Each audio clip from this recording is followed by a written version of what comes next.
the actual time frame was, but that's what I remember. Anyway, we get to funnel in through this one area.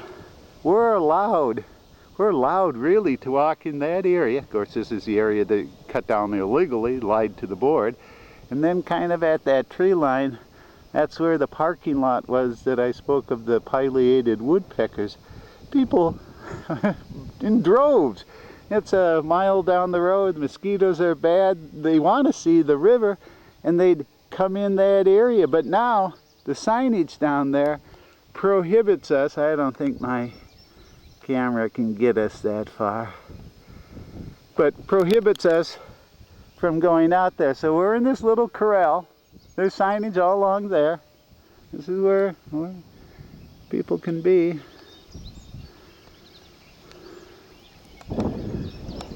Alright, I'm gonna turn off the camera and walk back.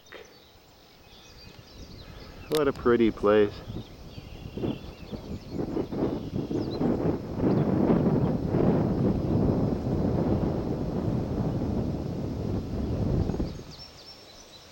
Don't you think it's a good idea that the DNR is trying to cut back on usage here?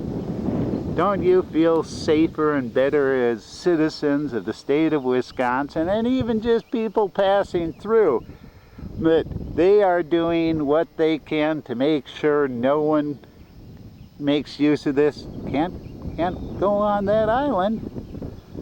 There's signage prohibiting entrance. Let's see. That's the April 1, September 15 sign. All right.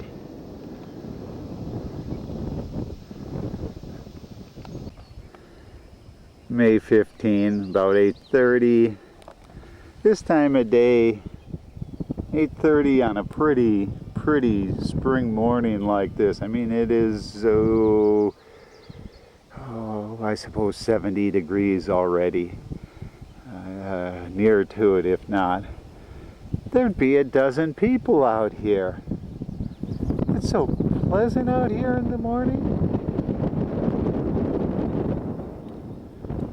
But the DNR do not recreate has certainly changed things. You know, there's all this high crime out here. Stop people, stop them. About 1999 or 2000, DNR prohibited camping on the sandbars just for 2 miles of the river. It just happened to coincide with this area. Maybe they did that on the island stuff a couple of years later, but when they banned in 1999 or 2000 camping here, they had, for this mile road the year prior, they had hauled in gravel and more gravel and more gravel and graded and upgraded the road. I don't know how much money that costs the taxpayers. The DNR won't provide me with records when I request records, so I can't estimate how much. But they spend a lot of tax dollars to fix up that road. And then when they wanted to shut down the beach, they said, for 2 major reasons that I recall. One was the trafficking, the dust, and you know, safety factor with vehicles, that emergency access was, you know, somehow threatened. I don't know if there was ever any incident where access was, you know, there was an issue over that, but that's what they told the public and taxpayers and such. And another reason that they spoke of was they found human excrement, and there was a public health issue about that. Well, at that time when they found that, and that was one of the reasons they used, the outhouses out there, you know, there's all these people camping here. The outhouses out there, at 11 o'clock at night, the DNR prohibited people from going into the parking area for this one time. I mean, they just keep changing rules and keep messing with people, but they prohibited that. Well, it's 11 o'clock at night. You can't get out there without being ticketed. What options do you possibly have? You figure it out. Well, the public health issue of excrement. And now within the last couple of weeks, there's this story in the newspapers about the DNR's relation to her or Kerr, I forget, waste company, dumping inordinate amounts of human excrement in areas, and the DNR not pursuing that heavily. Now, I don't know if the newspaper article is correct, but they were dumping lots, apparently. How much could some tenters possibly, when they're prohibited by their government from using their outhouses? Okay, this place is just so upsetting to me. This is just terrible.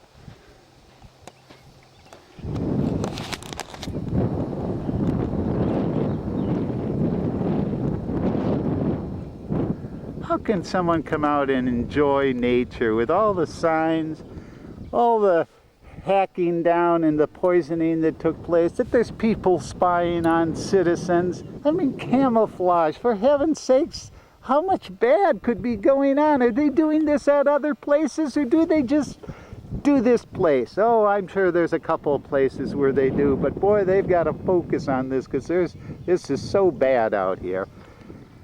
I describe, this is back before all this happened, that the high presence of DNR agents out here, I mean, it's just disgusting. But if you had a birthday party with, a bunch of 5- and 6-year-olds, and standing in the corner, doing nothing, but standing in the corner was a uniformed officer, it would change the party. If you're out here trying to enjoy yourself and you've got people hiding back there, keeping you safe, even if you're... How can you... I can't finish that thought. This is way too aggravating for me. I don't know what's going on with that thing at Ms. Bender's property. I don't know if that's a tent or I don't know what it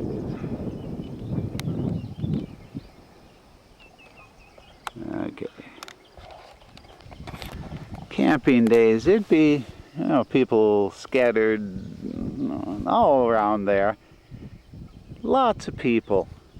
I don't know the numbers, but people enjoying this place. And I was there an awful lot of the time, or a wonderful lot of the time, I guess is more correct. I know of one incident where there was a domestic thing, and the couple involved, there was the female of the couple said the following day, thanked beach people for their involvement in getting the domestic thing stopped, and she said this has gone on for years where they live. None of their neighbors did anything, but out here people interceded. In any case, other than that domestic thing, the incidents of fighting, of bad things, it didn't happen. This was a whole bunch of people just enjoying one another in this place. But there was human excrement. We had to stop it to protect us from ourselves. This is the area that I'm speaking of. Excuse me. There's their signage. You can see how heavily trod this trail is. Again, you can only enter up there.